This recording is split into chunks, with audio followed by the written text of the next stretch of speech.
I did say that the last chapter should have been called Family. This chapter just screams family vibes from Class 1A. Like, trying to get their big brother to return home after ditching the family to try and achieve something and failing. Well, anyways, hey guys, welcome to another chapter review. This time, My Hero Academia chapter 320, and it's a fated battle between Izuku Midoriya and Class 1A. To put it bluntly, I think Class 1A needs to win this. They need to snap Midoriya out of the I can and need to do this alone. Everyone's gonna get hurt because of me, so nobody better follow me mentality. Because Midoriya can very well be killed by All For One in this state of mind and poor well-being. So anyways, let's get right into the chapter. It starts off with a color page of a comic-style spread with Tsuyu Asui with a rain shower background. Just a truly beautiful and serene panel, honestly. With how aesthetically pleasing it was, I really did get nervous, and you're probably asking, why did I get nervous? Well, the last time I saw something like this, it was Aizawa and the cat back in chapter 275, I think. It even had a similar style too. Flowers, sitting on a ledge, and a serene shot in general, really.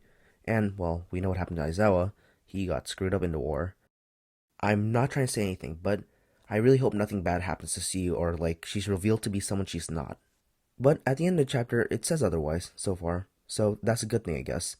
I also did find a comment that said it was to commemorate the ending of the rainy season in Japan, and well, if that's true, it's honestly a nice touch from Horikoshi. Moving on to the main meat of the chapter, we see Ida reminiscing about Midoriya's personality, his never leave his eyes off the target even if he falls personality. I remember Ida said he respected Midoriya's go-getter attitude and dedication towards the goal, but even I believe this is too far, and you could see it in Ida's face. I'm really hoping Ida slaps him again, this time for actual good reasons. The scene goes to Bakugo, who knows that they all know Deku has gained the power of the 4th to 6th users, meaning that they know how to counter Deku better, but they don't know Fajin, the power of the 3rd, I think. So, the strategist that Midoriya is, he thanks the others, and uses Smokescreen to escape, or well, tries to escape, because it seems he didn't hear that Class 1A knows that he had that quirk, so yeah, not really the smartest plan. Over the past few chapters, we don't know how long Midoriya's been on the road, so we don't know how much Class 1A has grown, but it seems that they've been keeping up, because to counter Smokescreen, Bakugo uses a new super move, Shockwave Landmine. A move where Bakugo seems to plant his gauntlets into the ground and let hell loose, as the shockwaves from the gauntlet blow the smoke away. Bakugo then tries to pull at a few of Midoriya's strings, telling him that he never told 1A anything before he left, that since he could just do about anything, Midoriya sees them as a bunch of extras, a note to Bakugo's old personality. It feels like the two of them switch spots now, Midoriya in Bakugo's seat, and, well, vice versa. And from here on out are just some very heartfelt moments between Midoriya and some of his classmates as they try to convince him, and sort of restrain him to knock some sense into him, and bring him back to UA. We first see Koda sending a flock of birds to distract him and yells that Nezu is allowing him back to UA, and he'll be safe there, due to the previously mentioned upgraded UA security. Midoriya says sorry for the I don't know how many times, as he tries to escape with Black Whip. But Black Whip is countered by Sero's tape, and Sero tries to be cautious against it. We see him remembering Midoriya in the training session that they did before the war together. Trying to bind Midoriya, he too fails, and Midoriya tries to escape again, only to be stopped by Jiro's new super move, Heartbeat Wall. A move that looks like she's using amplifiers to create some kind of like a sonic boom, I think, which seems really cool.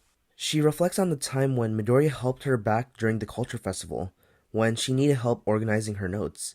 As trivial as she thought it sounded back then, Midoriya was still happy to help, and Jiro was happy and thankful for him. Midoriya is grabbed by Ojiro's Tornado Tail Dance. Ojiro questions whether Midoriya remembers his fight versus Shinso, whether he remembered that he got brainwashed because he got frustrated at Shinso for mocking Ojiro. Ojiro is forever grateful that Midoriya stood up for him, and he can't overlook the fact that now Midoriya is the one that needs help, the one that needs allies beside him. Midoriya gets it, but he still thinks that everyone will get hurt if he's around, remembering the war and that some of the people dearest him, Gran, Bakugo, and Aizawa, got hurt when Midoriya and Shigaraki duked it out. With a villainous look and brute strength, he breaks free and flees. Well, tries to. Dark Shadow gets him and rams him into the building. I don't think he needed that. Ojiro is then caught midair by Sato, who already caught Jiro, and they comment that alongside his already improved physical strength, his mental strength has fortified. Sato screams at Midoriya. Even if he does have some super secret overpowered quirk, he still feels the same about Midoriya. He screams that he won't let Midoriya use the food coloring to make Eri candy apples anymore. Midoriya stutters a response, saying that anyone can take care of Eri, that Midoriya doesn't need to be the only one.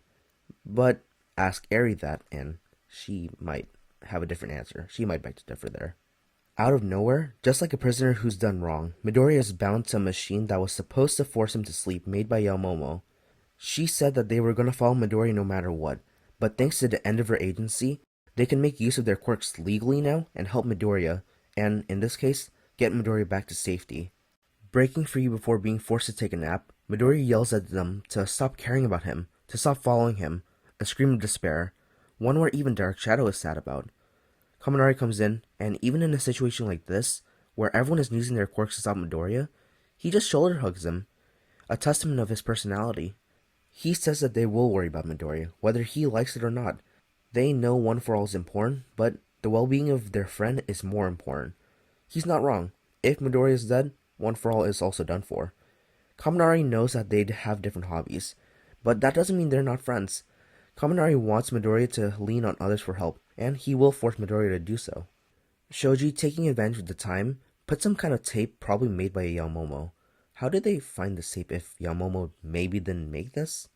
Anyways, Shoji reminds Midoriya that Midoriya is the one that said that, with his friends, even All might get scared. A nod to Chapter 80, during the training camp arc.